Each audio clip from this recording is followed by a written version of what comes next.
Hey, I'm Bobby Plude from Equip to Endure, and today I'm going to show you how I shoot a bow. Now, a lot of people scream and yell about eBay. I got this off of eBay. It's handmade. I only paid $100 for it, plus shipping and handling. This thing is a dream to shoot. So don't knock eBay. I know some people have had problems with them, but this is a handmade bow. This is cherry, and this is elm. It's a beautiful bow. It shoots really good. There's hardly any hand shock. But I actually wanted to show you how I shoot a bow. I shoot a bow a little different than other people do. Let's get to it and I'll get set up.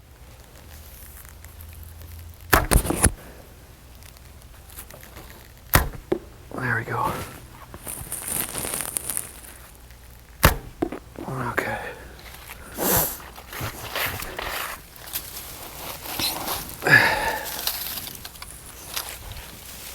I want to show you how I shoot.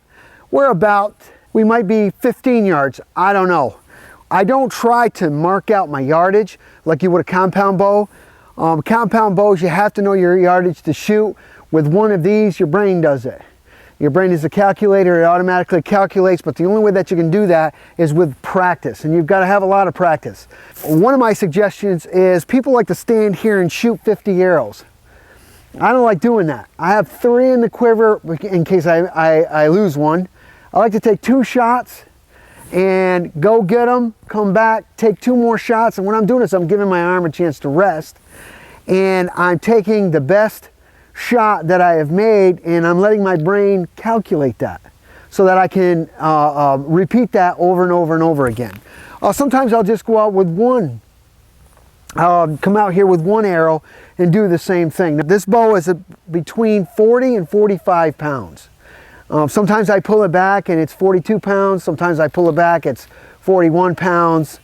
I mean, it just depends on the weather, how cold it is, and the way that I shoot. But I like going, if you'll look, a lot of people shoot a bow like this, okay? But there's a lot of torque on that arrow. All I have to do is make a bad release and I'm really torquing the arrow pretty hard. And this is a long bow, so the recovery, this helps with the recovery. Recurve is a little bit quicker, so the recovery isn't as good as it is with a long bow. But I like going 3 fingers under. I have a wide knock point. My arrow goes underneath it and my fingers just touch it. They don't force it up. I just have them touching. Okay, so that's how I do that. But I have the wide knocking point so that it won't move on me.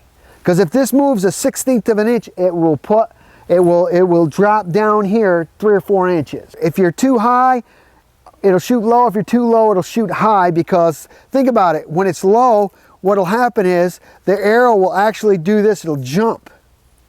See, the arrow will actually jump if you're too low. So being a little bit high is better than being low, okay? So what I want to do is I want to shoot this a couple of times. Now, what I like to do is, a lot of people shoot a compound bow or even shoot a recurve or a long bow. They say they like to stand 40 degrees to the target. Well, I found out if I do that, I shoot to the left a lot. And I'll tell you why, is because if you're standing 90 degrees from your target, and you lift your arm, where's my arm pointing? Right now, where's my arm pointing? It's pointing right at the target. So I've got this part out of the way. So I'm pointing right at the target. Now, if you're in a tree stand, remember, you pull back and then you move your waist. You don't move at you move at the waist. So you move your upper body. So this all stays the same, whether it's low or high. But like I said, what I like to do is, when you pull this back, I like to take my thumb and put it behind my ear, and I like to drop my nose on the fletching. Then I know that I'm pulling back every time the same thing. Use a lot of back muscles. A lot of people bend over, they'll kind of canter their head. Every time that you do that, your knocking point is off. Even if it's off a 1/2 inch, it's going to drop on you. If you pull it back too far, you're never going to hit the same spot. I mean, with a long bow, pretty much you're going to hit right around the same spot as long as your knocking point or the point where you actually touch your face is the same every time. So it's knocking point, It's how rough or how hard your surface is where your arrow was touching your bow. If it's shooting to the left, you want it a little softer. If it's shooting to the right, you want it a little harder. But that's more advanced. If you want to learn how to shoot one of these, right now what I want to do is, I'm going to pull this back. I'm not going to release the arrow, but I'm going to pull it back and show you where I put my face and my hand in conjunction with my face. So here, I'm not going to let the arrow go. I'm going to pull it back. My knuckle goes behind my ear, and my nose goes on the arrow, and all I'm doing is I'm just looking at a spot. This is true instinctive shooting. I'm not gap shooting, and I'm not point shooting. Gap shooting is the gap from your arrow. Point shooting is where you put the knock. I mean, you can read up on that. I don't want to explain that to you. It's too confusing, but this is true instinctive shooting. Okay, now what I'm going to do is I'm going to show you, because I got to get warmed up, so give me a couple of shots. I always take a couple of shots before I go deer hunting, but look, my feet are at 90 degrees. I'm looking at a spot. I'm not looking at my arrow. I'm not looking at the bow. I'm looking at a spot. I'm picking out a small spot. I don't know if you watched the movie. It says aim small, miss small, but that's exactly what you should do. So I'm going to look at a spot, and I'm going to look at his chest area. I'm looking at one of the holes that I've already put in the chest area. It's real close to the red spot.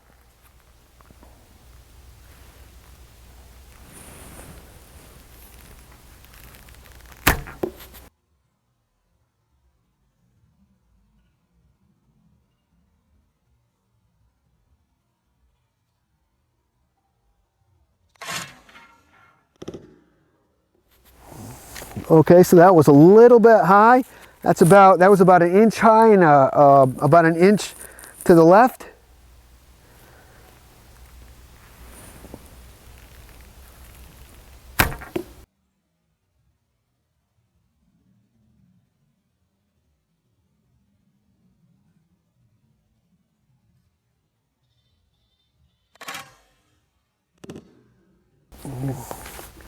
Inch high and an inch to the left again. That means I got to canter my bow a little bit. Cantering the bow is actually turning it this way. And then instead of being straight up and down, I got to canter the bow a hair more. So let's give that a try.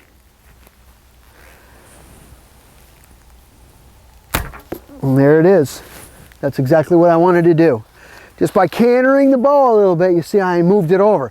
But those are still all real good shots. I'll show you the spot that I was actually aiming at.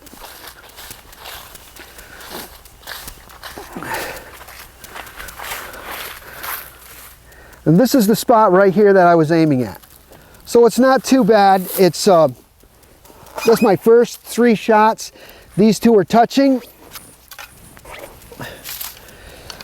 So now what I like to do is I like to go, instead of shooting from the same spot, what I'll do is I'll actually shoot a little closer. I have a different quiver that I use when I'm in a tree stand. This one is just fun. So what I'll do now is same thing, all concentration, the same thing. Okay, now it was me, I released it too soon. 1001, boom, that's where I wanted to hit. So now what I'll do is I'll come back here, real close to the camera. This right here is about 20 yards. Not really sure. I haven't paced anything out.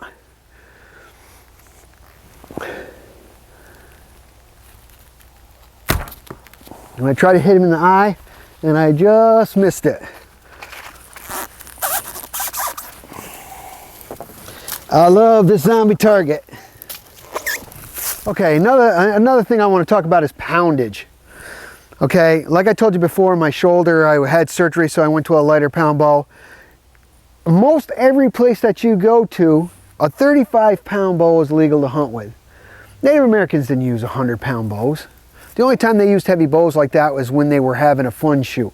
They used to call it a corn shoot or a corn stalk shoot.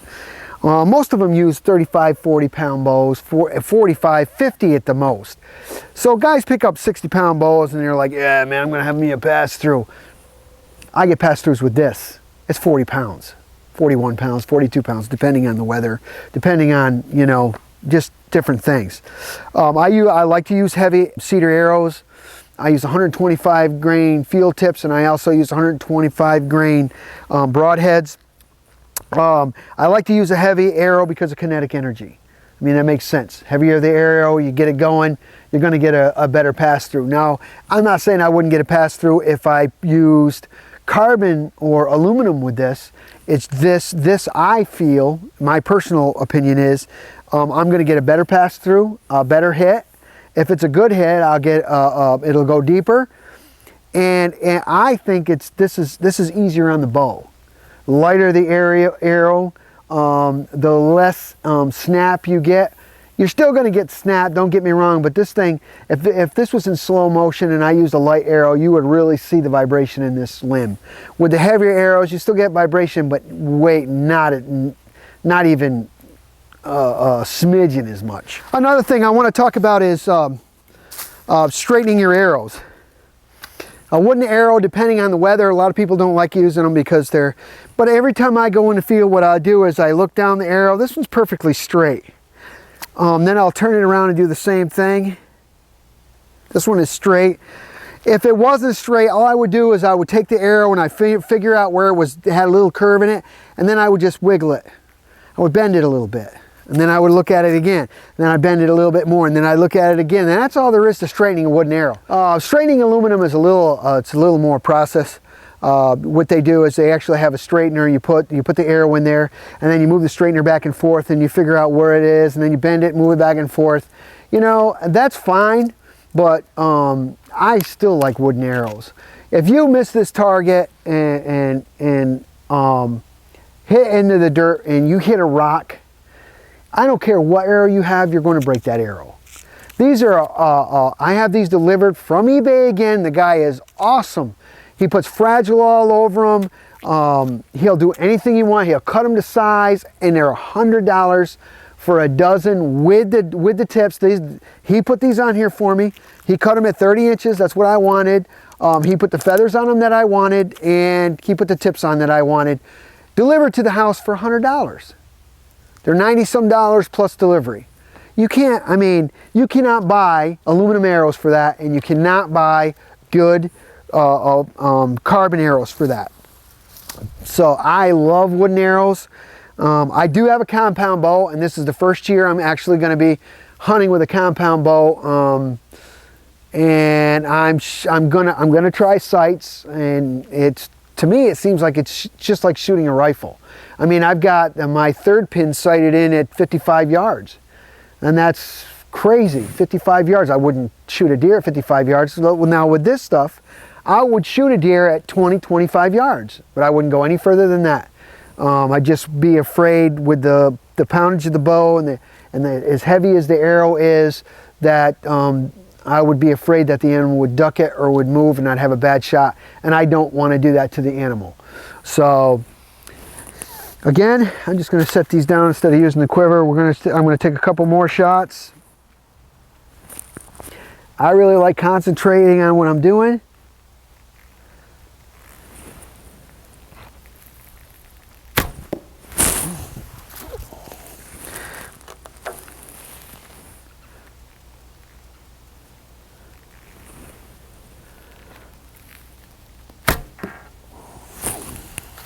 Tried to hit him in the mouth that time. Pretty close. Got him in the chin.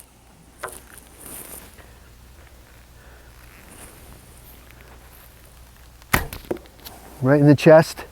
1, 2, 3, if you can see it.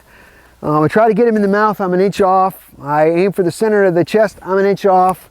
And I did get him in the liver. That's where I wanted to hit him. So, I mean, I've been shooting this way for a while, but anybody can do this. My stepson is 12 years old. When he was 11, he never picked up a bow. I actually had a bow made for him out of a palm tree, and I brought him out here and I put him 10 yards away.